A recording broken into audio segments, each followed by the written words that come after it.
Cette histoire est sans doute l'une des plus bouleversantes que vous entendrez jamais. Elle mettra à l'épreuve votre foi en l'humanité, et en ceux-là même qui sont censés protéger les plus innocents d'entre nous. Si le petit garçon avait simplement mangé son petit déjeuner, rien de tout cela ne serait arrivé. Telle fut l'excuse donnée par un homme après avoir battu à mort un enfant de 3 ans. Le 4 novembre 2014, en Pennsylvanie, les infirmières expérimentées de l'hôpital Brandywine se tenaient figées, silencieuses, les larmes coulant sur leurs joues. Devant elles reposait le corps brisé d'un petit garçon nommé Scotty McMillan, à peine 3 ans, les cheveux rouges vifs et les yeux bleus. Scotty n'a pas seulement été tué, il a été torturé, suspendu la tête en bas, attaché à une chaise, frappé avec les poings, des barres métalliques et un fouet fabriqué à la main. Il a été affamé, humilié, contraint de subir des douleurs inimaginables dans la maison même qui était censée le protéger. Et tout cela, chaque coup, chaque cri, s'est produit sous les yeux d'adultes qui auraient pu l'arrêter, qui auraient dû l'arrêter. Ce n'est pas seulement l'histoire d'un enfant, c'est un miroir tendu à un monde où tant d'autres souffrent encore en silence. Un monde où les monstres se cachent derrière des portes ordinaires. Aujourd'hui, nous racontons l'affaire que le procureur a qualifiée de film d'horreur américain. Voici la vie tragique et la mort brutale de Scotty McMillan. Scott G. McMillan, ou Scotty, comme tout le monde l'appelait, est né le 26 janvier 2011 en Pennsylvanie. Il avait des cheveux roux flamboyants, des yeux bleus pétillants et un sourire qui illuminait toute la pièce. Même à seulement 3 ans, Scotty laissait une impression inoubliable à tous ceux qui le rencontraient. C'était un enfant calme, affectueux, qui adorait son grand frère Ryan. Où que Ryan aille, Scotty le suivait. Il le regardait avec une admiration pleine d'étoiles dans les yeux et s'efforçait d'imiter chacun de ses gestes. Les deux garçons partageaient un lien très fort. Ils jouaient à cache-cache, dessinaient ensemble, faisaient semblant d'être des super-héros. Scotty aimait les petites voitures et était fasciné par Thomas le petit train. Il emportait souvent l'un de ses trains préférés partout où il allait. Sa couleur préférée était le vert. Il adorait chanter en voiture lors des balades avec sa tante Kim, sa petite voix remplissant l'habitacle de joie. Cet enfant rendait le monde plus lumineux, disait-elle un jour. Avant que l'horreur ne commence, Scotty vivait comme n'importe quel autre enfant de son âge. Il riait aux éclats quand on le chatouillait, se blottissait dans les bras à l'heure du coucher et chantait des chansons avec son frère. Sa mère, Gillian Tate, publiait souvent des photos de lui en ligne. Des images montrant un petit garçon heureux, épanoui, avec un sourire timide et une énergie sans fin. Jamais on n'aurait pu imaginer à quel point ce monde allait s'effondrer. À seulement 3 ans, Scotty apprenait encore à former des phrases complètes. Il découvrait encore comment ne pas avoir peur du noir. Il avait encore besoin d'aide pour faire ses lacets, se brosser les dents et atteindre le plan de travail de la cuisine. Mais par-dessus tout, il avait besoin d'amour et de protection. Il ne les a jamais eus. En quelques mois à peine, Scotty allait passer d'un enfant joyeux et curieux à la victime de l'un des cas de maltraitance infantile les plus atroces de ces dernières années. Les premières années de Scotty furent marquées par l'instabilité, mais personne n'aurait pu prévoir le cauchemar qui allait suivre. Ses parents, Gillian Tate et Lauren McMillan, entretenaient une relation chaotique. Après des années de tentatives infructueuses pour faire fonctionner leur couple, ils finirent par se séparer fin 2013. Lauren partit s'installer au Kansas et perdit progressivement le contact avec ses fils. Dès lors, Gillian se retrouva seule pour élever Scotty et son frère aîné, Ryan. Au début, elle sembla faire des efforts. Elle travaillait dans un Walmart local, jonglant entre son rôle de mère et une vie sociale de plus en plus active. Elle publiait sur les réseaux sociaux des photos joyeuses de ses garçons. Mais avec le temps, les premières fissures apparurent. Les difficultés financières de Gillian s'aggravèrent. les membres de sa famille commencèrent à s'inquiéter. Elle se mit à chercher en ligne des hommes plus âgés susceptibles de la soutenir. Fait glaçant, elle incluait même les prénoms de ses enfants dans ses annonces publiques, un signe inquiétant du niveau d'exposition auquel ses fils étaient livrés. En septembre 2014, Jillian fit la connaissance de Gary Lee Fellenbaum III, un collègue de Walmart. Il avait 6 ans de moins qu'elle, pesait près de 125 kilos et avait un tempérament explosif. Plus troublant encore, Gary était marié et père d'une petite fille de 11 mois. Il déclara à Jillian que son mariage était pratiquement terminé, expliquant qu'il vivait encore avec sa femme, Amber, uniquement pour des raisons financières. Ce fut une erreur fatale. Quelques jours à peine après leur rencontre, Jillian accepta d'emménager avec Gary et emmena ses enfants dans un univers chaotique. Le nouveau foyer, une caravane délabrée à West Calne Township, comptait désormais 6 occupants. Gary, sa femme Amber, leur bébé, Jillian et ses 2 fils, Ryan et Scotty. De l'extérieur, cela pouvait ressembler à une famille recomposée qui peinait à joindre les 2 bouts. Mais à l'intérieur de cette caravane, à huis clos, une hiérarchie cruelle se mettait en place, et les plus jeunes étaient tout en bas. Personne ne s'en doutait à l'époque, mais Jillian venait de confier ses enfants à un prédateur violent, et les premiers signaux d'alerte furent ignorés. Jillian ne communiqua jamais la nouvelle adresse à l'école de Ryan, une décision qui empêcherait plus tard les enseignants de localiser les garçons lorsqu'ils cessèrent de venir en classe. Des amis remarquèrent que Jillian semblait de plus en plus distante et épuisée. Elle paraissait changée, vide, nerveuse, mais personne n'insista pour comprendre ce qui se passait. De son côté, Gary exigeait le respect des garçons. Quand ils ne réagissaient pour pas comme il le voulait, il montait d'un cran. Ce qui avait commencé comme de simples gifles devint rapidement un cycle d'abus systématiques et sadiques. Jillian ne mit pas fin à ces violences. Pire encore, elle finit par y participer. 2 petits garçons, autrefois entourés de jouets et de rires, se retrouvaient désormais isolés, enfermés pendant des heures, battus pour la moindre désobéissance, et personne n'est venu les sauver. À la mi-octobre 2014, à peine quelques semaines après avoir emménagé, les choses prirent un tournant sombre et irréversible dans la caravane de Hope Lane. Ce qui s'est passé durant les 3 semaines suivantes n'était pas simplement de la maltraitance, c'était de la torture. Les punitions de Gary devinrent plus élaborées, plus méthodiques.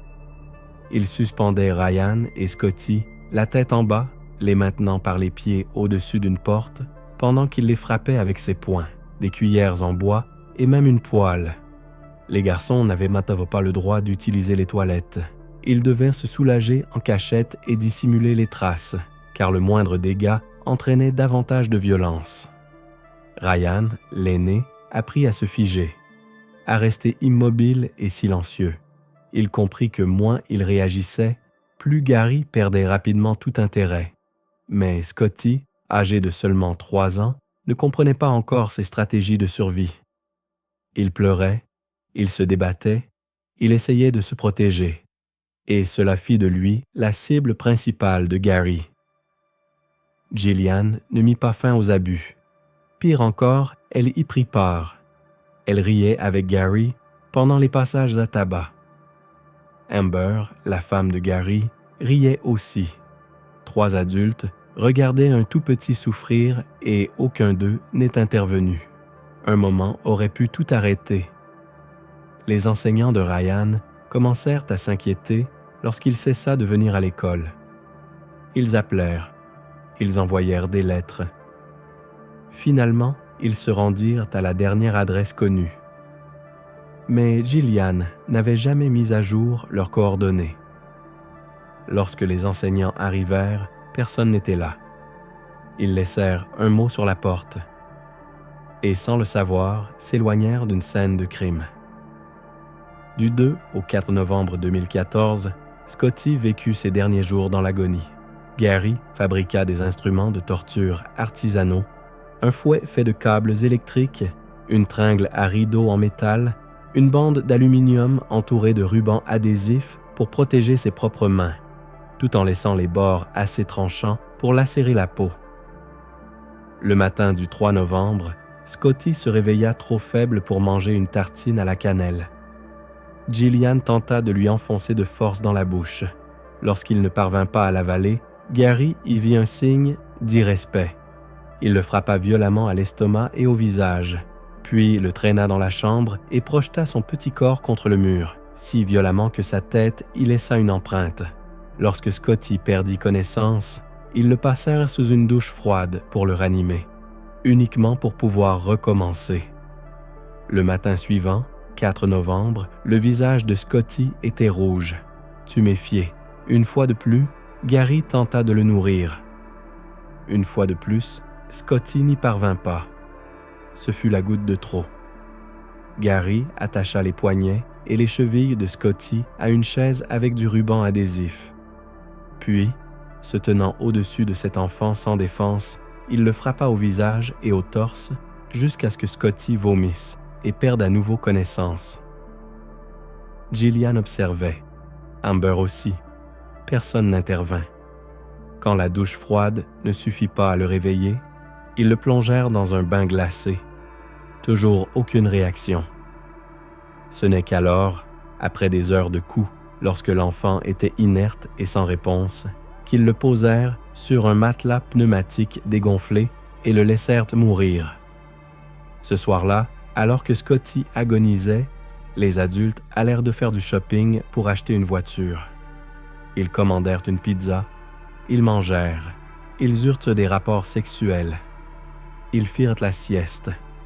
Ce n'est qu'aux alentours de 19h30 que Gillian alla voir son fils. Il ne respirait plus. Elle hurla. Amber appela le 911. Les secours se précipitèrent à la caravane, mais il était bien trop tard. Le corps de Scotty était couvert d'ecchymoses, de coupures, de blessures trop nombreuses pour être comptées. Sa courte et belle vie s'était terminée. Seul, brisé, abandonné. Ce qui allait suivre allait secouer toute la communauté. Lorsque les secours arrivèrent à la caravane le 4 novembre 2014, ils furent confrontés à une scène si terrifiante qu'elle les hanterait pendant des années.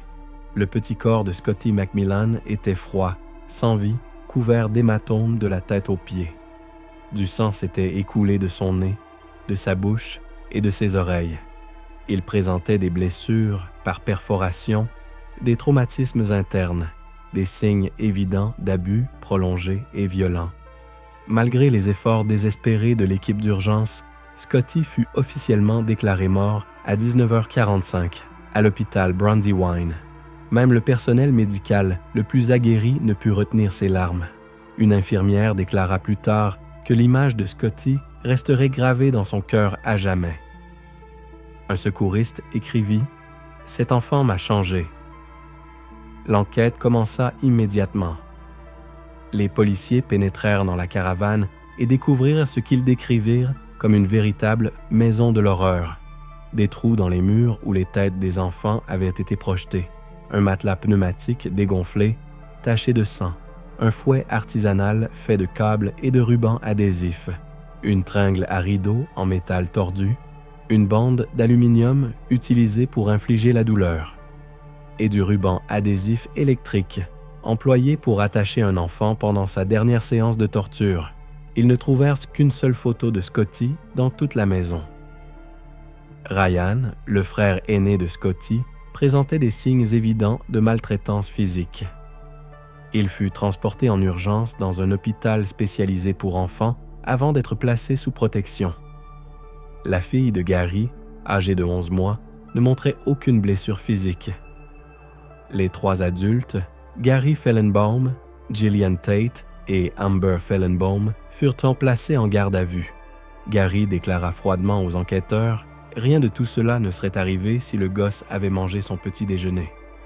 Le 6 novembre, Gary et Gillian furent arrêtés et inculpés de plusieurs chefs d'accusation, notamment meurtre au premier degré, conspiration de meurtre et coups et blessures aggravés. Amber fut arrêtée le lendemain pour mise en danger d'enfants et non-assistance. L'affaire fit la une des journaux à l'échelle nationale. Le procureur du comté de Chester, Tom Hogan, ne mâcha pas ses mots.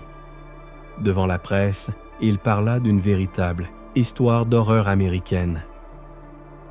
Il annonça que l'État demanderait la peine de mort contre Gary, une sanction rarement requise dans le comté, réservée aux crimes parmi les pires des pires. Mais la décision fut loin d'être simple. Malgré les preuves accablantes, des heures d'aveu, des témoignages concordants de Gillian et d'Amber, les blessures atroces de Scotty, un obstacle moral empêchait le ministère public d'aller jusqu'au bout. Pour obtenir la peine capitale, il aurait fallu faire témoigner Ryan, le frère de 6 ans de Scotty. Il aurait fallu lui faire revivre chaque instant de son calvaire, et les procureurs refusèrent de lui imposer cela. Ainsi, en 2015, Gary Lee Fellenbaum accepta un accord de plaidoyer. Il plaida coupable pour meurtre au premier degré, coups et blessures aggravés, conspiration criminelle et possession d'instruments de crime. En échange, il évita la peine de mort, mais fut condamné à la réclusion à perpétuité sans possibilité de libération conditionnelle, plus 10 à 20 années supplémentaires. Le procureur fit alors une remarque glaçante. La vie de Gary Fellenbaum a été épargnée par l'enfant même qu'il a contribué à détruire. C'est à cause du traumatisme de Ryan que nous avons refusé d'aller plus loin. Le mal dans cette affaire a été épargné parce que nous avons choisi la compassion pour un petit garçon qui avait déjà tant souffert. En 2017, Amber plaida coupable et fut condamnée à une peine de 6 à 16 ans de prison. La même année, Gillian Tate plaida coupable pour meurtre au 3e degré en échange de l'abandon de la peine de mort. Lors de son audience, une lettre écrite par Ryan fut lue à haute voix devant le tribunal. Dans cette lettre, le petit garçon écrivait à sa mère « Tu étais censé nous protéger, mais à cause de toi, Scotty n'est plus là. Tu es la pire maman du monde. » Gillian fut condamnée à une peine de 42 à 94 ans de prison. La justice avait parlé, mais la communauté, elle, refusa de rester silencieuse. La mort de Scotty McMillan n'a pas seulement dévasté une famille, elle a provoqué une onde de choc dans tout le pays. La brutalité de l'affaire et l'image insupportable d'un petit garçon roux battu à mort dans une caravane a suscité l'indignation bien au-delà des frontières de la Pennsylvanie. Dans le comté de Chester, où la criminalité violente est rare, la population fut profondément bouleversée. Quelle société permet à un enfant de souffrir ainsi? Quels signaux d'alerte avons-nous manqués? Des veillées ont été organisées en mémoire de Scotty. Lors d'un rassemblement aux chandelles, des parents serraient leurs enfants dans leurs bras, pendant que des responsables locaux lisaient à voix haute les paroles de la chanson préférée de Scotty. D'autres pleuraient en silence. Un petit train bleu, Thomas le Petit train, fut déposé au pied du mémorial, entouré de lumières vacillantes et de peluches. Le 12 novembre 2014, Scotty fut inhumé dans un cercueil fabriqué sur mesure, décoré d'images de Thomas. Un train miniature fut placé à ses côtés. Il fut enterré au cimetière de Northwood, dans le comté de Chester. Sa vie brève mais lumineuse, pleurée par des inconnus qui avaient l'impression de le connaître. Partout dans le pays, les gens posèrent la même question. Comment cela a-t-il pu arriver? Pourquoi n'y avait-il pas plus de protection en place? Pourquoi l'école n'a-t-elle pas retrouvé les enfants à temps? Comment les services sociaux, les voisins, la famille élargie ont-ils pu passer à côté, ou pire, ignorer, les signes? En ligne, l'indignation explosa. Des dizaines de milliers de personnes signèrent des pétitions réclamant des peines plus sévères pour les auteurs de maltraitance infantile, ainsi que des contrôles renforcés pour les tuteurs. Certains se demandèrent si l'activité en ligne de Gillian, notamment le fait d'avoir mentionné les prénoms de ses enfants dans des annonces, n'aurait pas dû être signalée. D'autres appelèrent à rendre obligatoires les contrôles de bien-être après des absences prolongées à l'école. L'affaire relança les débats sur la protection de l'enfance, la pauvreté et la négligence dans les communautés à faible revenu. elle devint un symbole tragique des défaillances systémiques, où les signes étaient visibles, mais où personne n'est allé au bout. Un membre de la communauté résuma le sentiment collectif dans une lettre adressée au journal local. « Nous avons échoué, Scotty. Pas seulement Gary. Pas seulement Jillian. Nous tous. Parce qu'aucun enfant ne devrait mourir ainsi et aucun enfant ne devrait vivre ainsi. » Un fonds de soutien fut créé pour Ryan, le frère survivant de Scotty. Il reçut des dizaines de milliers de dollars de dons, bien que des différends aient ensuite émergé quant à la gestion de l'argent. Ryan fut finalement confié à une famille adoptive. Dans une lettre bouleversante adressée à son petit frère, il écrivit « Je suis désolé de ne pas avoir pu te protéger. Tu me manques tous les jours. Tu es au paradis maintenant. Gary est en prison, mais toi, tu n'es plus avec moi. La mort de Scotty est devenue une leçon cruelle sur la manière dont la maltraitance infantile peut se cacher à la vue de tous, et sur le fait que le silence peut tuer. Scotty McMillan n'a jamais eu la chance de grandir. Il n'a jamais appris à faire du vélo, ni à aller à l'école avec son grand frère, ni à dire « je t'aime » sans avoir peur. Il n'avait que 3 ans, trop petit pour comprendre la haine, trop jeune pour se défendre, et bien trop innocent pour survivre dans un foyer peuplé de monstres. Scotty n'a pas choisi la violence. Il n'a pas choisi de naître dans le chaos. Il n'a pas choisi d'être trahi par ceux qui étaient censés l'aimer le plus. Mais nous pouvons choisir ce qui se passe ensuite. Nous pouvons choisir de ne pas détourner les yeux. Si un enfant disparaît de l'école, nous pouvons demander pourquoi. Si un enfant semble effrayé, silencieux ou blessé, nous pouvons parler. Si quelque chose semble anormal, nous pouvons choisir d'agir. Parce que le silence est un choix. Et dans le cas de Scotty, le silence a contribué à le tuer. Alors aujourd'hui, nous disons son nom. Nous nous souvenons de Scotty, pas comme d'un titre de presse, pas comme d'une victime, mais comme d'un petit garçon aux cheveux roux et aux yeux bleus qui aimait les trains miniatures et son grand frère. Son histoire n'aurait jamais dû se terminer ainsi. Mais peut-être, juste peut-être, qu'elle pourra empêcher la prochaine. Si cette histoire vous a touché, ne la gardez pas pour vous. Partagez-la. Parlez-en. Brisez le silence.